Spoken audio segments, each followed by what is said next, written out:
Richard Epcar had actually was this guy who was the boyfriend of a girl that Scott Baio was talking to, and he got punched and knocked into a pool, and I thought it was great. I thought it was freaking hilarious.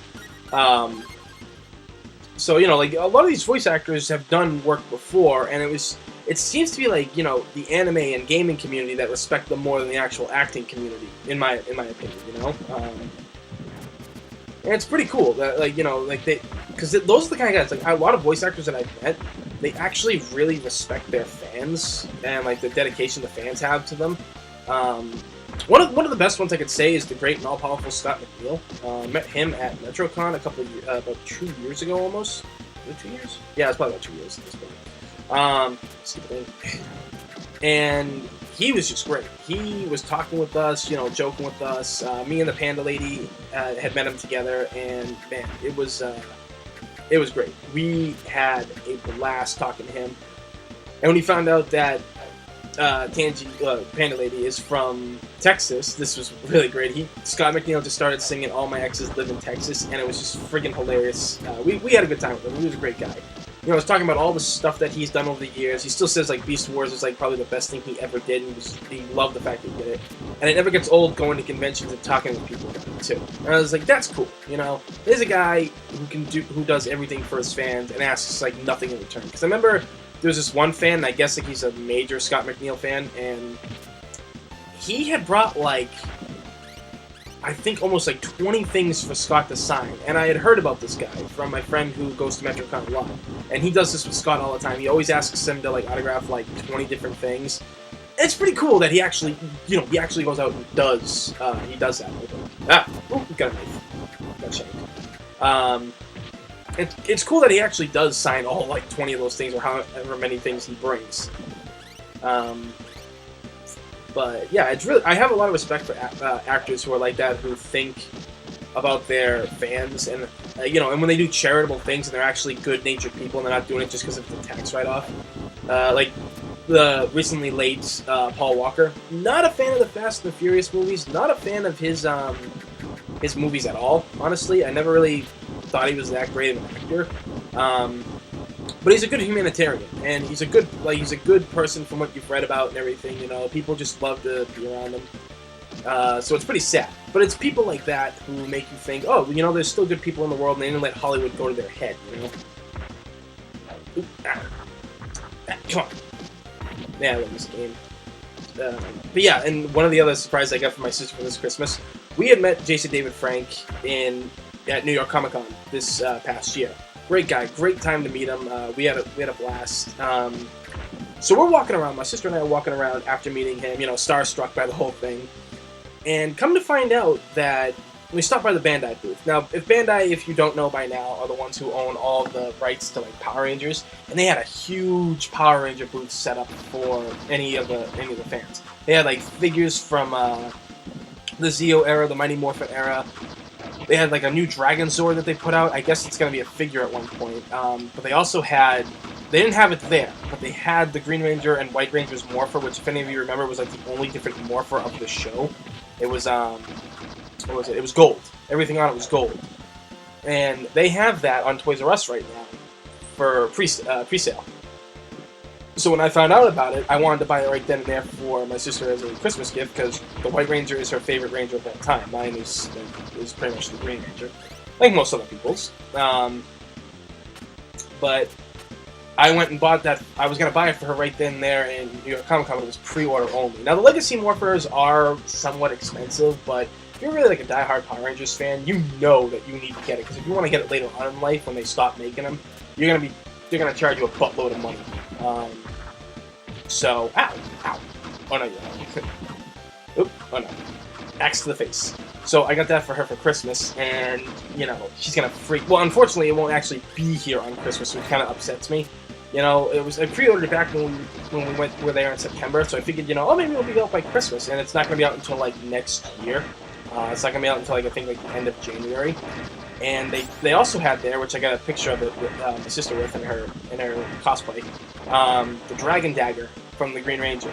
That is on pre-sale right now for, I think, like $74 freaking dollars, and it won't come out until, I think, March. So, yeah, like that's gonna be real interesting to have for her collection. I mean, me personally, I want the dragon deck, but she's getting the legacy morpher with the white ranger coin and the green ranger coin as well. And I'm gonna pre-order at one point. I've spent a lot of money right now on Christmas shopping for all my friends and family because I had kind of like a shitty year. 2013 was a pretty bad year for me, so I wanted to like give everybody else who had a shitty year or deserves a better Christmas, something nice. So I've already spent like $300 on friends and family. I'm still not done with my Christmas shopping, but it's better to like give and receive that whole thing, At least that's what I think. And I'll just use this for the hell of it. It's kind of funny they never had moves like this in the show.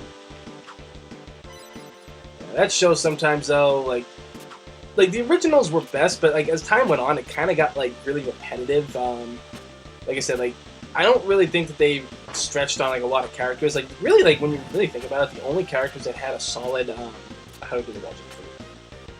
Like a solid story was Tommy. He was the only one. I mean, he was like the most popular and stuff like that. But he was really like the only one, that like had like a character built.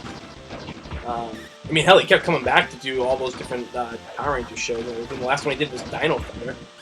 I'm not sure if he was actually a fan of what do you call it there? What was it? What's it called? Power Rangers Turbo. I think maybe that's like why he left or something.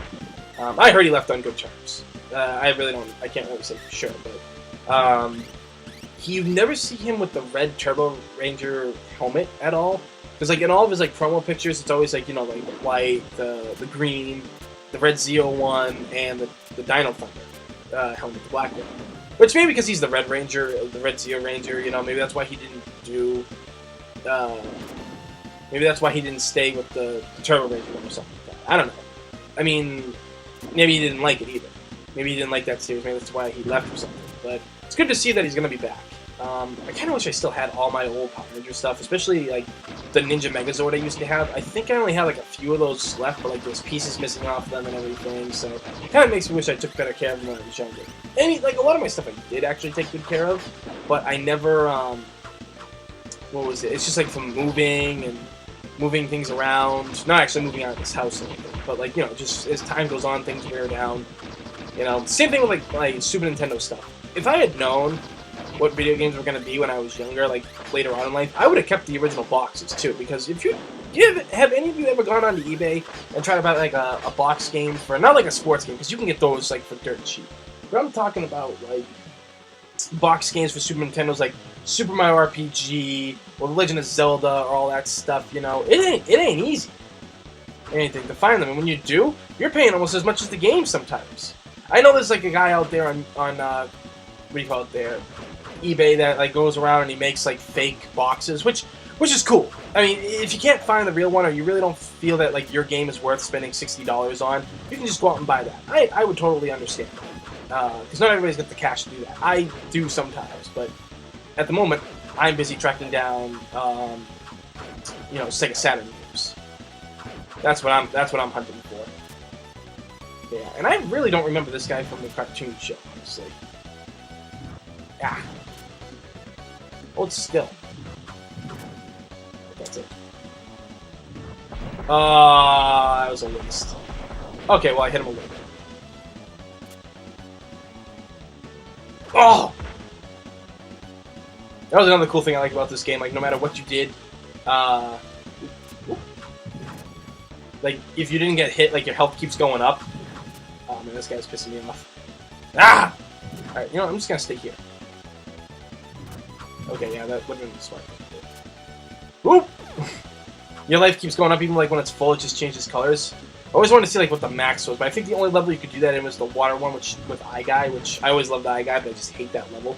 I don't really like water levels in video games, because it's way too slow. Like this game for one of them, Donkey Kong Country games where you gotta go water levels.